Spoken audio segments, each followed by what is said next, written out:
थाना संजीवनी नगर अंतर्गत चंदन कॉलोनी गंगानगर में हुई अंधी हत्या का खुलासा आज पुलिस ने कर दिया है। पुलिस कंट्रोल रूम में प्रेस कॉन्फ्रेंस में पुलिस ने जानकारी देते हुए बताया कि हत्या की वारदात को अंजाम मृतक केसरी के साले और उसकी सहयोगी पत्नी ने दिया था, जिसे गिरफ्तार करते हुए हत्या में प्रयोग किए गए हथौड़े को जब्त किया गया है। पूछताछ में आरोपियों ने बताया कि वे आए दिन की प्रताड़ना से तंग आ गए थे, जिसके चलते उन्होंने वारदात को अंजाम दिया।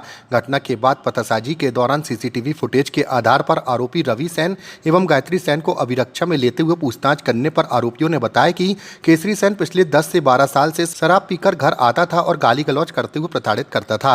घटना वाली दिनांक को भी वह शराब पीकर घर आया और गाली गलौज करने लगा।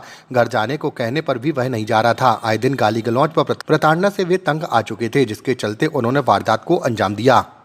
व्यक्ति संजीवनी नगर थाने का रहने वाला केसरी सेन, उम्र इसकी करीब 55 वर्ष थी।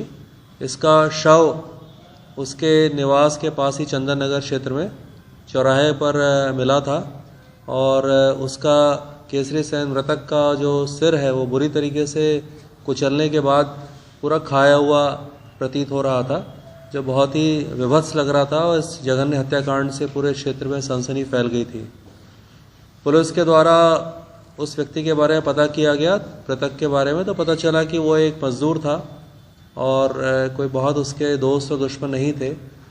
और ये ज़रूर पता चला था कि उस क्षेत्र में सूअर बहुत थे, तो संभवतः ये उसकी मृत्यु होने के बाद सूअरों के द्वारा उसके सिर के हिस्से को खा लिया गया था, जिससे वो बहुत ही अजीब दृश्य दिख रहा था। थाना संजीवनी नगर और क्राइम की टीमों ने लगातार मिलकर काम किया। लगा भी था कि ये कुछ पारिवारिक या आपसी कोई रंजिश का पुराना मामला होगा।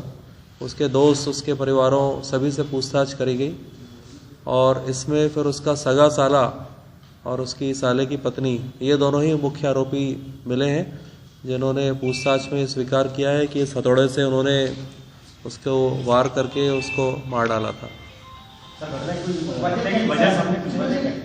घटना की वजह बहुत स्पष्ट सामने आ गई थी कि ये जो मृतक था ये शराब पीने का आदी था और उसी मोहल्ले में इसका ये साला रहता था, तो अक्सर ही उनके घर में जाके उनके साथ गाली गलौज करना, उनके घर में जो रिश्तेदार के लोग आते थे, आस पड़ोसी, उन सब से गाली गलौज करना, इस तरह से ये बहुत ज़्यादा प्रताड़ित हो गया था। जो मृतक है उसकी पत्नी के साथ भी बहुत ज़्यादा गाली गलौज मारपीट करता था, तो इन सब से त्रस्त होकर घटना की रात में भी इसने यही किया था। तो आरोपी ने बताया कि उससे क्षुब्ध होकर फिर मैंने ये घटना कर दी थी। किस चीज़ से घटना बन जाती है? इसने कि भारी हथौड़ा ये जो रखा हुआ आप देख रहे हैं जब्त किया गया है, इससे ही उसके सिर में सामने से वार किए थे और फिर वहीं नाली में फेंक दिया था, तो उसको जब्त